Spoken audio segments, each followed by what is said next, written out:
Bonjour à vous tous, mesdames et messieurs.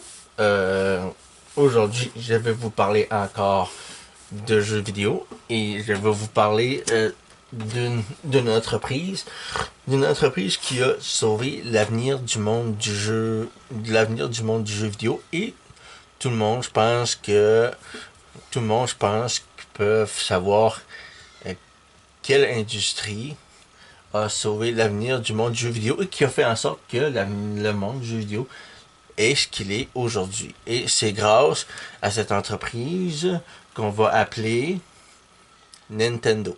Parce que oui, c'est grâce à Nintendo si c'est grâce à Nintendo si on a c'est grâce à Nintendo si que aujourd'hui que les jeux vidéo sont ce qu'ils sont aujourd'hui parce que après le crash après le crash d'Atari après le crash d'Atari en 1983, si je dis pas de bêtises, juste régler la caméra. En 1983, si je dis pas de bêtises, le crash du jeu vidéo, si je me trompe pas, 82, 83, quelque chose comme ça. Le marché des jeux vidéo s'est effondré aux États-Unis et ils ont eu beaucoup de misère à remonter la pente. Au Japon, ils n'ont pas connu ça parce que les salles d'arcade, ça marchait très bien.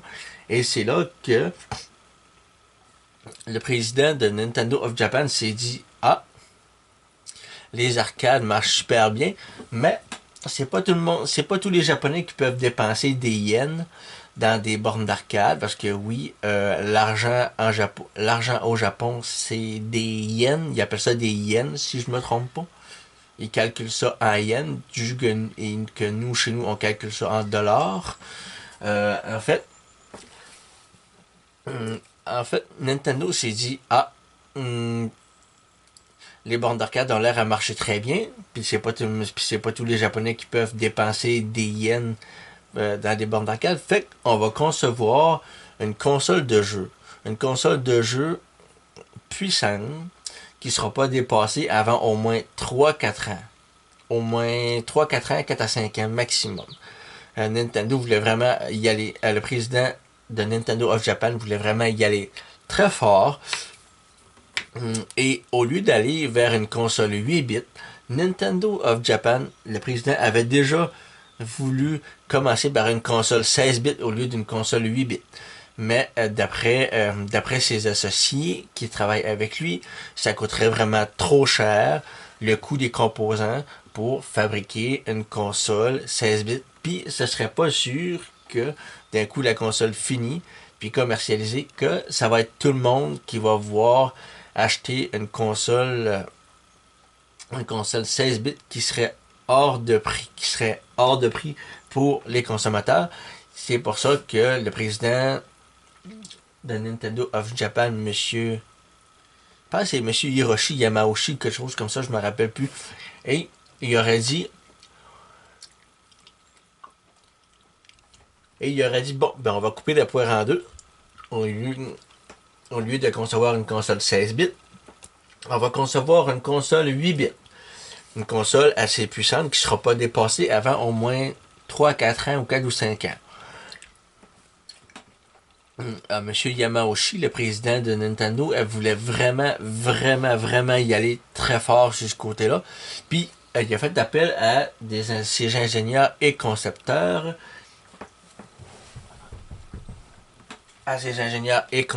Puis, il y en a un là-dedans, celui qui a créé la Family Computer, alias Famicom au Japon, monsieur. Comment il s'appelle? Bref, Masayuki Uemura, c'est celui qui a conçu et designé la Famicom qu'on connaît tous aujourd'hui. Et la Famicom, je la possède ici.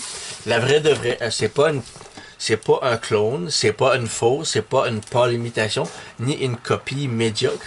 Non, c'est une vraie. C'est une vraie. C'est la vraie de vraie Famicom qui vient du Japon. Et elle est là. Elle est là, la vraie petite bête. Ça, c'est la vraie. Ça, c'est la vraie. Ça, c'est la vraie de vraie qui ont conçu au Japon. la vraie de vraie, qui ont conçu au Japon en 1983 chez Nintendo of Japan, avec les fameuses manettes qui sont fixées à l'arrière de la console, puis qui sont rattachées. Oui, celle que j'ai achetée un petit peu jaunie.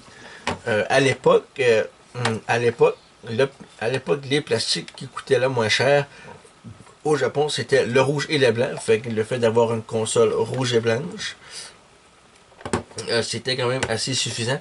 Puis pourquoi est-ce que les manettes sont rattachées à la console, puis que les câblages sont plus courts que la version Nintendo Entertainment System qu'on a nous par chez nous, c'est parce que les appartements et les maisons sont tellement petites au Japon que puis leurs TV sont quand même assez proches, puis ça leur gênait pas de jouer un petit peu proche du téléviseur pour jouer à leur console.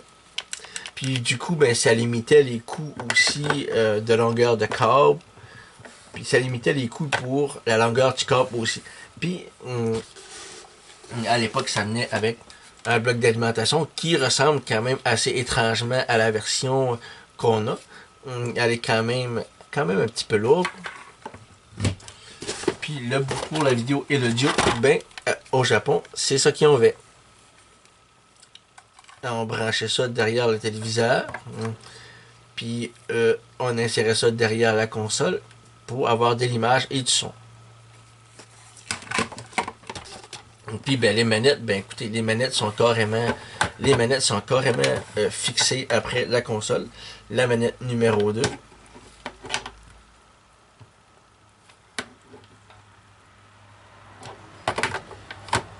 Et la manette numéro 1. Ça se joue exactement pareil comme la version NES de chez nous, avec sauf que la deuxième manette, elle n'a pas de bouton select ni de bouton start. Elle a une espèce de petit micro et un volume de réglage pour le micro, les boutons d'action A et B et la touche de croise multidirectionnelle.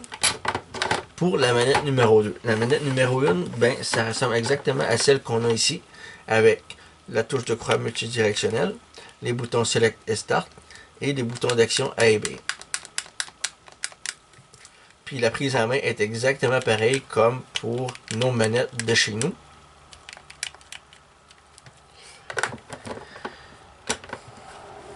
On a une espèce de petit cache ici que si on le retire,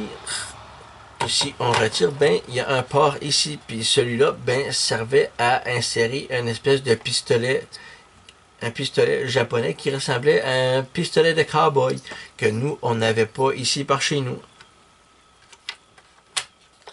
Puis sur le dessus, on a ici le bouton pour éjecter la cartouche de jeu, un mécanisme d'éjection.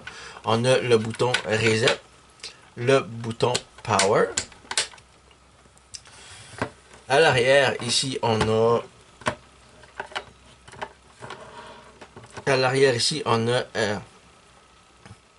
ici une switch, un interrupteur pour sélectionner jeu ou TV.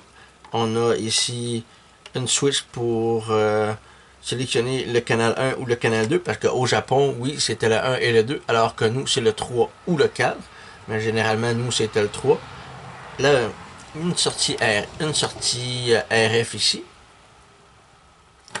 Et on a une prise jack pour l'alimentation ici. Une belle console grise et blanche, performante. Puis Monsieur Yamauchi voulait vraiment que la console soit assez puissante pour pouvoir représenter les graphiques arcade, les graphiques des bornes d'arcade sur sa machine. Puis Monsieur Yamauchi a vraiment réussi. Puis ça,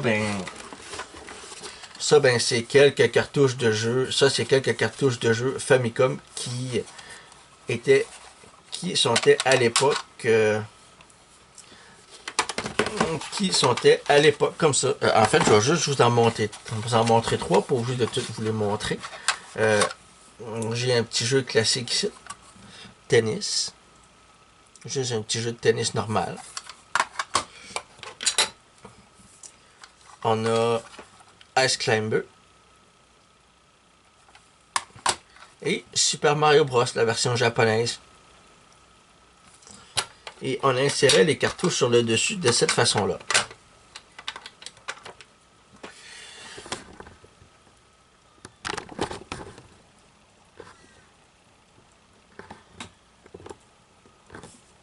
Et on insérait les cartouches de jeu de cette façon ici. Un peu comme qu'on faisait avec des Super Nintendo, ça. Puis on allumait, puis on jouait. C'était tout simplement ça. Il n'y avait pas vraiment grand chose à faire. Puis le mécanisme d'éjection pour éjecter les cartouches de jeu, c'était ça. Puis tu avais une espèce de petit cache pour couvrir le lecteur cartouche pour pas que la poussière, la saleté rentre à l'intérieur. C'est ça. C'était des petites cartouches de jeu japonaises, alors que nous, c'est des espèces de grosses cartouches de jeu.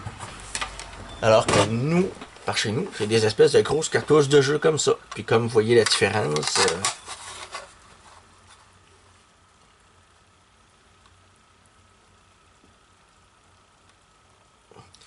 nous, nos cartouches de jeu sont beaucoup plus gros.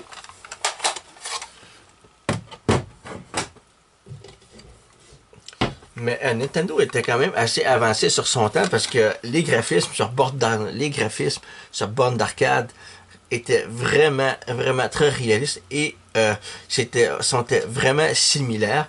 Et lorsque la console était prête, Monsieur Yamauchi avait demandé à ses développeurs de sortir au moins 3 jeux. Puis les 3 jeux qui avaient sorti à l'époque, étaient Popeye, était Donkey Kong Junior, était Donkey Kong, le tout premier, l'original, Donkey Kong Junior et Popeye. Ces 3 jeux-là qui sont sur bande d'arcade, et ils avaient montré, puis ils avaient montré aussi aux gens qui voulaient acheter la Famicom avant d'être commercialisée. Ils ont présenté la Famicom comme étant une console vraiment puissante, pouvant faire en sorte de représenter graphiquement sur le téléviseur ce que les bornes d'arcade représentent graphiquement. Ce que la borne d'arcade produit graphiquement, la console en question, la Famicom, sur le téléviseur, peut faire en sorte de donner le même rendu graphique sur un téléviseur normal, surtout avec une console de salon. Puis les gens sont quand même assez impressionnés. Puis lorsqu'il y avait un masse de consoles de fabriquer, puis que les boîtes avaient été faites, puis que les Famicom pouvaient être commercialisés, qui sont quand même prêts à être commercialisés, et c'est là qu'ils se sont dit, ouais, c'est là qu'ils se sont dit que, ouais, là, ils ont fait vraiment une bonne affaire. Là, ils ont créé vraiment quelque chose de vraiment bien, de vraiment beau, de vraiment amusant. Et c'est là qu'ils se sont dit, on va en créer d'autres, créer d'autres, créer d'autres, créer d'autres. Puis le succès était tellement fou. Au Japon, ça a fait tellement un gros carton que il y a eu quelque chose qui est arrivé, pas lors de sa sortie, mais je pense qu'une couple de semaines ou de mois après, il y a beaucoup de propriétaires de Famicom qui sont retournés chez leurs détaillants pour dire qu'ils ont un problème. Le jeu frisait carrément et figeait carrément à l'écran. Puis les détaillants envoyant tout ça à Nintendo en leur expliquant le pourquoi. Et Monsieur Yamauchi a fait un rappel de tous les consoles qui ont été achetées puis qui pouvaient avoir une défectuosité, de les rapporter chez Nintendo. Et Monsieur Yamauchi a fait en sorte de les faire réparer une par une par ses ingénieurs gratuitement, pour ensuite les retourner chez leurs détaillants et aussi les redonner à leurs propriétaires légitimes. Puis après ça, ben, ils ont commencé à faire en sorte de reproduire des Famicom, puis relancer, puis à remettre les Famicom dans les mêmes magasins. Puis ce fut un gros carton. Puis ça fut tellement un gros succès commercial au Japon que M. Yamauchi avait décidé de commercialiser sa console Famicom aux États-Unis puis partout à travers le monde. Mais il restait un problème. C'était de convaincre les amis, leurs amis nord-américains, de les aider à commercialiser le produit. Mais il restait un petit détail. Il y avait le crash du fameux jeu vidéo. Comment faire pour convaincre les consommateurs américains que ce petit bijou-là, ben, c'est pas la même affaire qu'Atari. C'est encore plus puissant que ça. Puis, il y a des jeux qui sont vraiment excellents. Comment les convaincre?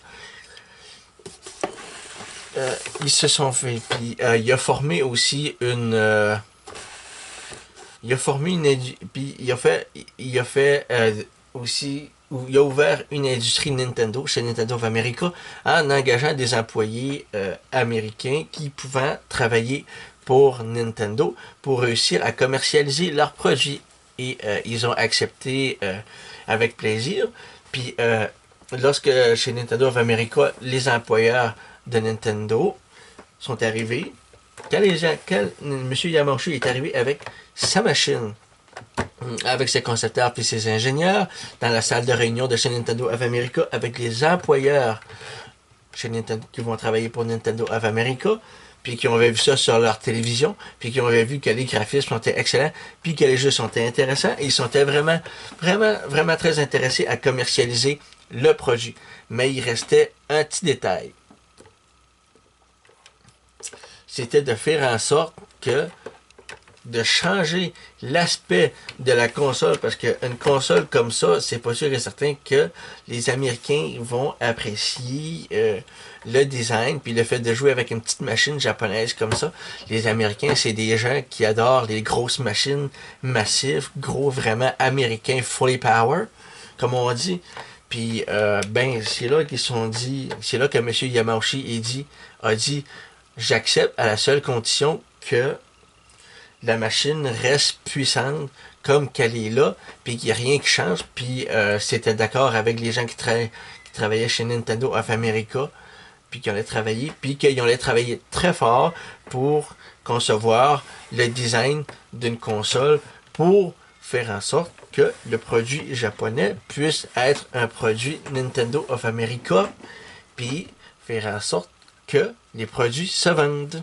Ils ont signé un contrat pour ça. Puis, il a fallu qu'ils engagent des designers, des styleurs, des ingénieurs pour pouvoir les aider à faire en sorte de mettre sur pied leur projet. Et c'est là qu'ils avaient pensé, c'est là qu'ils ont conçu une console qui s'appelait la Advance Video System. Une console qui venait avec une espèce de clavier. Je pense que ça venait avec un clavier, un synthétiseur, un lecteur cassette, un pistolet, un robot, 2 manettes, une coupe cartouche de jeu. Il y avait d'autres accessoires. Il y avait beaucoup trop d'accessoires pour cette console-là. Puis lorsqu'ils l'ont présenté au CES, au Consumers Electronic Show, il y a personne qui a voulu rien savoir. Il y a personne qui a voulu rien savoir de la console en question. Personne ne voulait la voir. Personne ne voulait y toucher. Personne ne voulait même pas l'essayer. Ça a été un désastre total.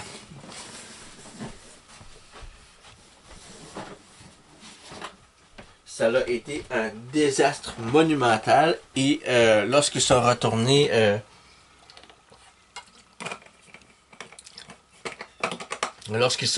chez Nintendo of America dans la salle de réunion, ils ont donné une heure aux designers, aux dessinateurs, graphistes de dessiner une console un petit peu plus grosse, plus massive, plus américaine. Puis ils ont juste 1 heure pour ça. Fait que là, ils sont mis sur leur table à dessin, puis là, ils ont pensé à un design. Un design vraiment assez particulier. Et c'est là qu'ils ont eu l'idée. De la couleur grise et blanche, une console américaine.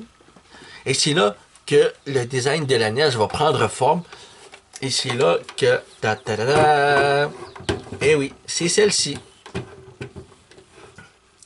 C'est cette console-là qui ont... Puis lorsqu'ils sont arrivés avec les dessins pour le président, celui qui était en tête celui qui était en tête et en charge de la compagnie Nintendo of America, puis qu'ils lui ont présenté, eh bien, c'était ça. C'était ça. C'était ce modèle-là, ce design-là. C'était vraiment ça qu'ils voulaient. C'était vraiment ça qu'ils voulaient. C'était le design. C'était le design de cette machine-là. C'était vraiment le design de cette machine-là qui voulait qu'il soit commercialisé et tout ça. Mais il fallait faire en sorte que la couleur puis la forme ressemble à un jouet. Ben, ce qui est le cas d'ailleurs, c'est un jouet électronique qui se branche sur un téléviseur en question. Et c'est là que le problème vient, c'est qu'il ne faut pas que ça ressemble à une console de jeux vidéo. Puis c'est là qu'ils ont eu l'idée, en regardant un magnétoscope, c'est là qu'ils ont eu l'idée, lorsqu'ils ont vu un magnétoscope, que les vidéocassettes, eh bien, ils rentraient par la fente d'en avant. Puis ils se sont dit que ce serait vraiment une idée de génie de faire en sorte qu'on ait une console de jeu qui ressemble à un magnétoscope pour faire rentrer les fameuses cassettes à l'avant de cette façon-là.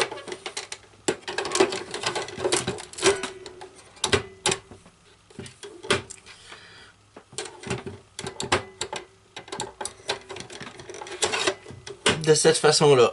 Et oui, c'était de cette façon-là. Juste en regardant un magnétoscope, le fait qu'il rentrait des vidéocassettes à l'avant comme ça, ben ça leur a donné l'idée de concevoir une console de jeu avec un chargement frontal. Puis, d'après le manuel, ils appellent ça une console de jeu ils appellent ça un chargement, une cartouche de jeu à chargement frontal. Cette partie-là, ils appellent ça un chargement frontal de cette façon-là. Où est-ce qu'on rentre des cassettes comme une espèce de vidéo, qu'on avait à l'époque. On rentrait une vidéo cassette, c'était la même chose.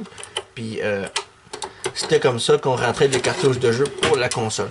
Mais il fallait pas qu'on appelle ça, il fallait pas que ça s'appelle un jeu vidéo, ou sinon ça serait pas accepté.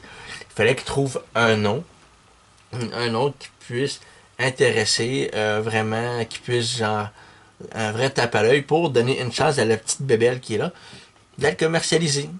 Puis c'est là qu'ils ont pensé au nom, puis c'est là que le nom a été dévoilé ici. Nintendo Entertainment System, système de divertissement Nintendo. Et c'est là que le président de Nintendo of America, vu qu'ils avaient su que ils avaient simplement sorti 3 jeux pour cette console-là, ben Nintendo of America avait décidé de sortir à peu près, je pense qu'ils avaient décidé de sortir à peu près un catalogue d'à peu près, je pense 18 ou 20 jeux, 18 ou 20 jeux, puis c'était tous des petits jeux genre Black Box en pixel art pour pouvoir montrer les capacités puissantes de la console. Puis c'est là qu'ils ont décidé de faire en sorte que cette console-là allait sortir sous cette forme-là, grise et blanche. Eh oui. Puis ça allait être une console à chargement frontal avec des cartouches de jeu qui se chargent à l'avant comme ça. Et non sur le dessus. Eh oui. Puis le modèle de lancement, c'était pas juste la console toute seule, c'était pas juste la console tout seul avec les manettes.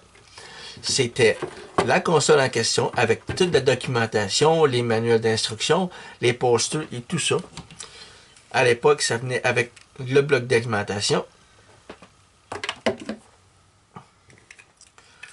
le boîtier RF pour la vidéo et le son,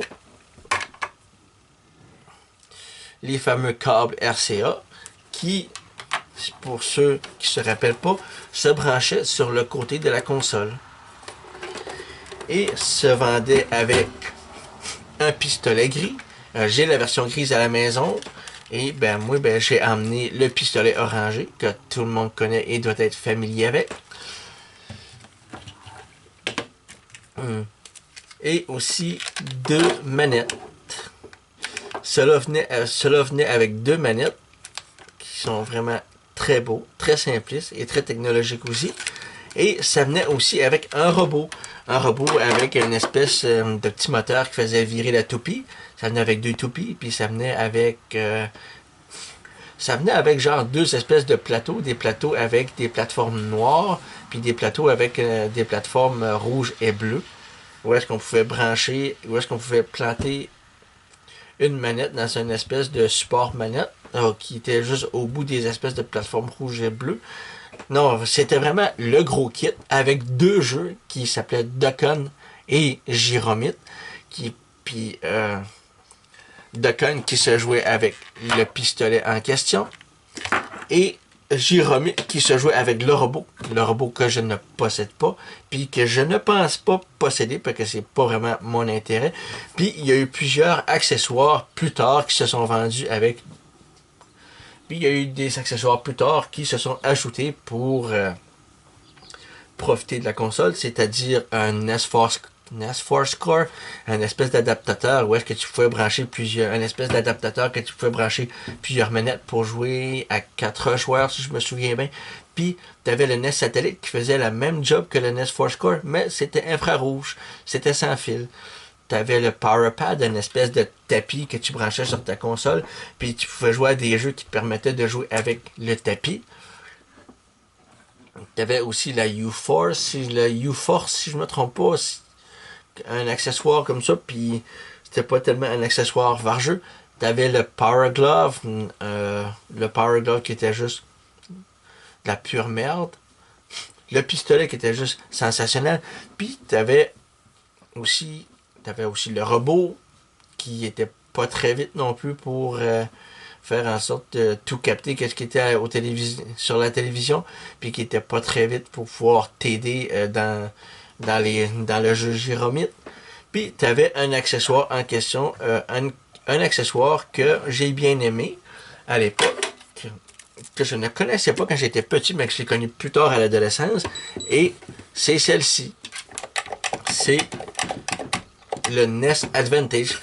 Ça, ben tu branches ça directement sur ta console, puis tu peux jouer à des jeux. Tu peux jouer à des jeux pour pouvoir faire en sorte d'augmenter les défis, puis pouvoir augmenter ton expérience de jeu en faisant en sorte que tu puisses genre faire comme si tu jouais sur une borne d'arcade de jeu, ce qui est très intéressant. Puis Nintendo avait conçu ça. Nintendo avait conçu ça aussi pour donner la chance aux gens qui n'avaient pas les moyens de dépenser des pièces pour dans des salles d'arcade, ben de pouvoir économiser de l'argent pour s'acheter une console de jeu comme ça, pouvant acheter aussi des cartouches de jeu, pouvant aussi acheter des cartouches de jeu, vous donnant une chance de jouer à des jeux d'arcade sur votre console. Parce que la console qui est là, elle était assez puissante pour offrir le même rendu graphique que sur les bornes d'arcade. Ça, c'est très intéressant. Puis quand admettons que vous allez sur YouTube, puis que vous marquez Donkey Kong Arcade, puis que vous marquez Nintendo NES, Donkey Kong NES, ben vous voyez que les graphiques sont vraiment identiques. Même chose pour Donkey Kong Junior, même chose pour Popeye, puis bon nombre de jeux que Nintendo avait sortis sur borne d'arcade aux États-Unis qui sont adaptés sur cartouches de jeu pour les jouer sur la console en question. Pour de vrai, Nintendo a vraiment fait un gros coup de bol avec tout ça. Ils ont eu un petit peu de misère, mais tranquillement, lorsqu'ils de bouche à oreille, puis dans les kiosques, lorsqu'ils ont vu les capacités de la machine, c'est là que les ventes ont décollé, puis que les Nintendo se vendaient, puis là, ben, il y avait beaucoup de demandes pour en produire d'autres, parce qu'ils en voulaient d'autres, encore et encore. Et c'est là que Nintendo a décidé de travailler avec des développeurs, des éditeurs tiers, pour les aider à concevoir, développer des jeux sur leur machine. Les éditeurs tiers tels que Taito, Capcom, Bandai, Konami, SNK, Technos Japan, beaucoup de ces développeurs-là, de ces compagnies-là qui ont fait des développeurs qui sont des développeurs en question, sont intéressés. Sont intéressés pour développer des jeux sur cette machine-là. Puis moi, je serais d'accord. Moi, j'étais très surpris de voir la qualité des jeux, la qualité des graphismes de certains jeux sur cette console-là. Bon, ok, tout le monde va en plus tout le monde va en plus dire ah ben oui, ben Mario, Zelda. Tu sais, il n'y a pas juste Mario, il n'y a pas juste Zelda. Il y a eu des Castlevania. Il y a même eu des jeux Disney faits par Capcom aussi, tels que DuckTales, la bande à Picsou, Tic et Tac des Rangeurs du Risque, Darkwing Duck. Oui, il y avait les Mario faits par Nintendo, Punch-Out fait par Nintendo, Excite Bike. Il y avait plusieurs titres classiques à l'époque qui se jouaient sur la machine qui étaient vraiment très intéressants. Puis Konami avec ses fameux Castlevania et Contra, Tecmo avec Rigor et la trilogie Ninja Gaiden, Technos Japan avec les jeux Double Dragon, puis Squaresoft avec ses jeux RPG tels que Final Fantasy, puis la corporation Enix avec ses fameux jeux Dragon Warrior qui est en réalité Dragon Quest. Beaucoup de titres ont été sortis sur la machine en question et ce fut un gros succès commercial et cette console-là a été vendue à pelleter, et à pelleter. Puis pour être honnête, puis aujourd'hui, ben, même si la console a 40 ans, ben, la console fait toujours parler d'elle et il y en a quand même il y a quand même un bon paquet de personnes qui, même aujourd'hui, en 2025, ben, recherchent cette console-là à posséder parce que c'est une console légendaire qui fait partie du patrimoine de l'histoire du jeu vidéo, qui a fait en sorte que les jeux vidéo sont ce qu'ils sont aujourd'hui. Sans la Nintendo Entertainment System aujourd'hui, je pense qu'on n'aurait peut-être même pas de jeux vidéo aujourd'hui. En espérant que ma vidéo vous a intéressé, que vous l'avez aimé, que vous avez adoré, que vous avez aimé. Je cherchais beaucoup mes mots, je tiens à m'excuser aussi. Puis je pense que je vais m'arrêter parce que je commence à plus avoir de voix en question. Mais tout ça pour vous dire que si jamais ça vous tente de jouer à des bons jeux vidéo, je vous conseille des bonnes consoles de jeux rétro comme celle-ci pour vous donner la chance de jouer à des très bons jeux classiques, puis même ceux que vous avez jamais joué. En espérant que vous avez apprécié la vidéo, puis je vous dis salut et à bientôt.